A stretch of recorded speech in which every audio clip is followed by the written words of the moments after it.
Welcome to our session in quantitative methods. As we prepare for our exams, our key topics of interest include number one, descriptive statistics, probability, estimation and sampling, ANOVA, regression analysis, and coefficient of correlation or correlation analysis. So I'll allow you to see how I'm going to solve the probability distributions under the normal distribution. But before then, let's start with what we already know, how to calculate the mean, the standard deviation, and the other measures of central tendency. So let's participate. This one everyone should know. Suppose we have values of x given as follows: 3, 7, 2, 8, 3,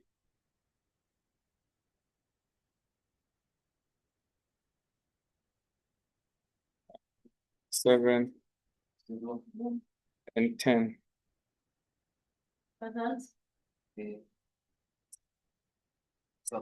Open. So what's the first thing you do when you're given data that is ungrouped?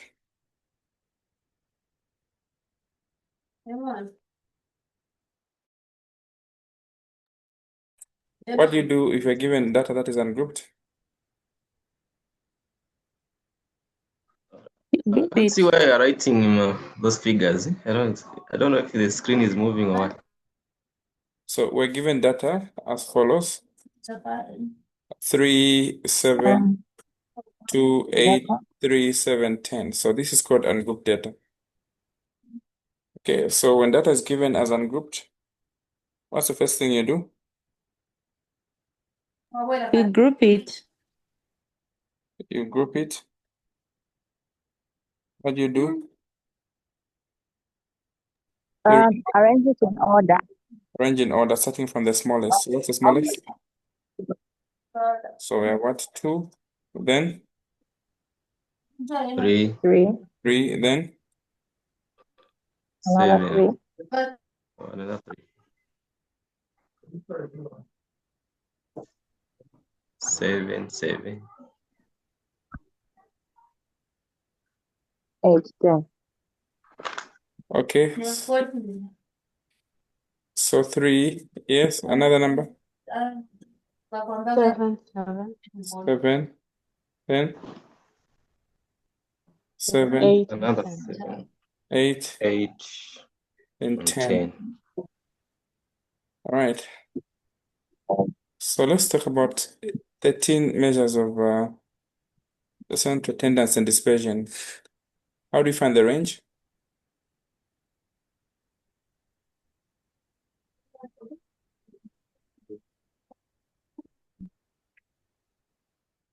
The range is the maximum value of x minus the minimum value of x, right? So the biggest number minus the smallest number. What's our biggest number in this case? 10. And the smallest number is what? 2. So the range is simply the difference between the highest number and the smallest number. Are we together? And what is our mode?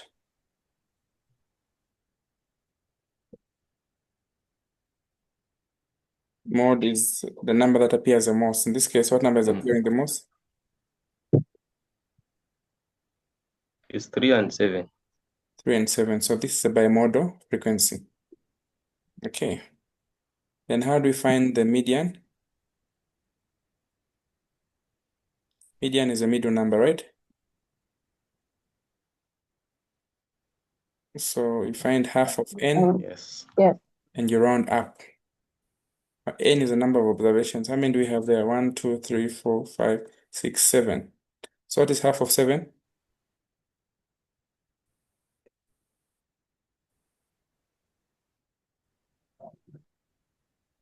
What is half of 7?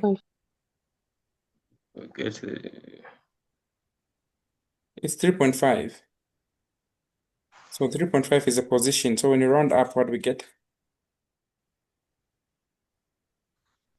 the fourth position. Even if you found 3.1, 3.2, 3.7, you round up. What is our fourth position in this case?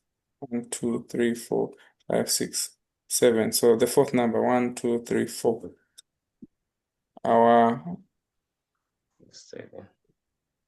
So we find 7. That is our median. Median is the second quarter. Okay, so we also have the first quarter, Q1. It's a quarter of N. What is a quarter of 7?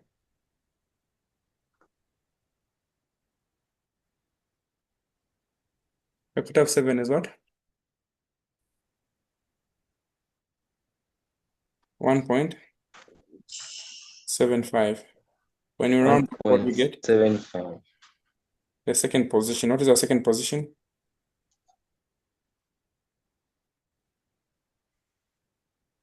Our second position, 1, 2.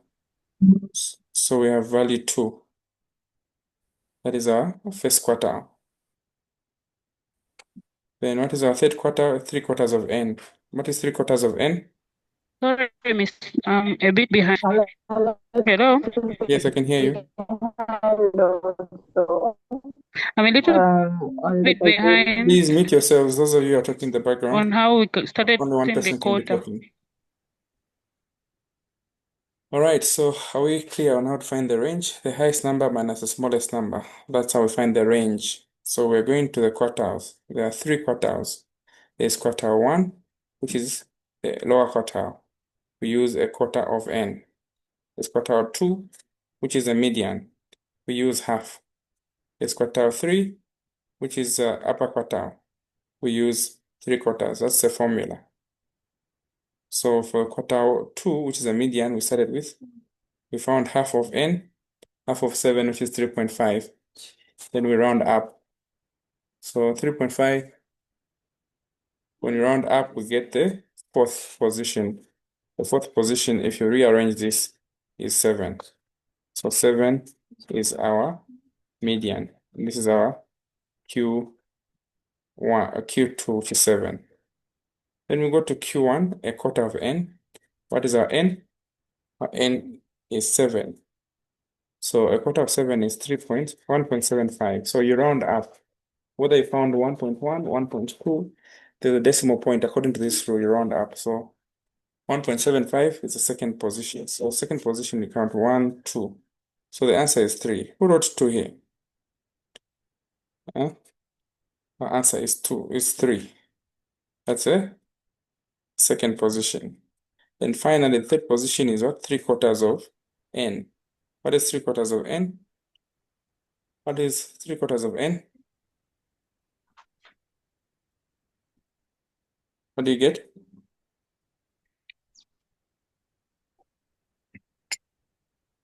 I don't have a calculator, so it'll be quicker for you. 7 times the 5.25. 5.25. So what do we do? You round up That I should confirm. the sixth position. After sixth round position, up should be 5, right? You're upwards.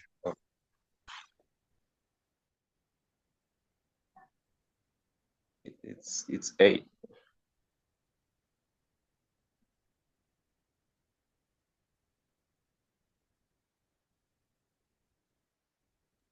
right? So 8 is our upper quartile or the third quartile. So there's what we call the interquartile range, IQR.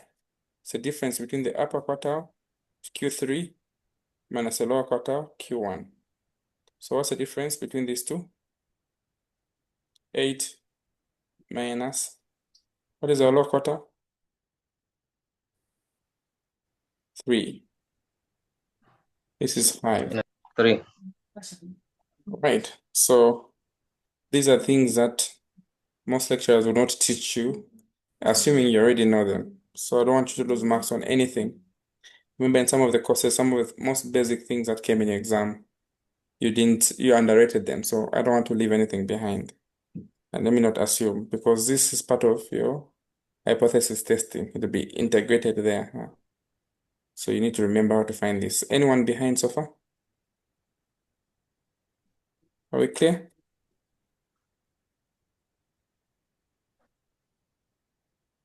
right? Yes. So let's go, these are measures of dispersion. Let's go to the measures of central tendency, the mean. How do you find the mean?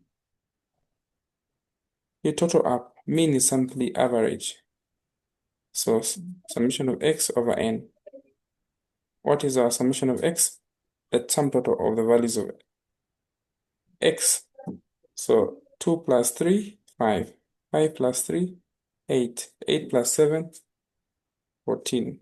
14 plus 7, 21. 21 plus 8, 29.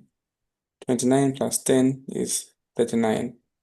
So our sum total of x is 39. So how do we find the mean, the average? The sum of x over n. Don't lose marks over these straightforward things. No one is in BID right now. And what do we get? 39 over 7.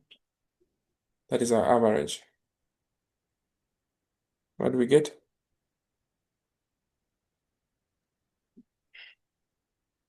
Five point Pardon? 5.5714. 5.5. Okay, you can leave it in 4 decimal places. So that's how we find our average. How do we find the variance? These formulas are not given, they should be at your fingertips. The variance? Anyone? Sample variance is given by what? Summation of x squared minus summation of x to the power 2 over n, everything over n minus 1. So now we need to fill in this table. So we have our x and x squared. We're just squaring the values here. What is 2 squared? 4. 3 squared? 9. 3 squared? 9. 7 squared? 49. 7 squared? 49. 8 squared? 64. And 10 squared is what? 100. So quickly, somebody with a calculator. How do we find summation of x squared?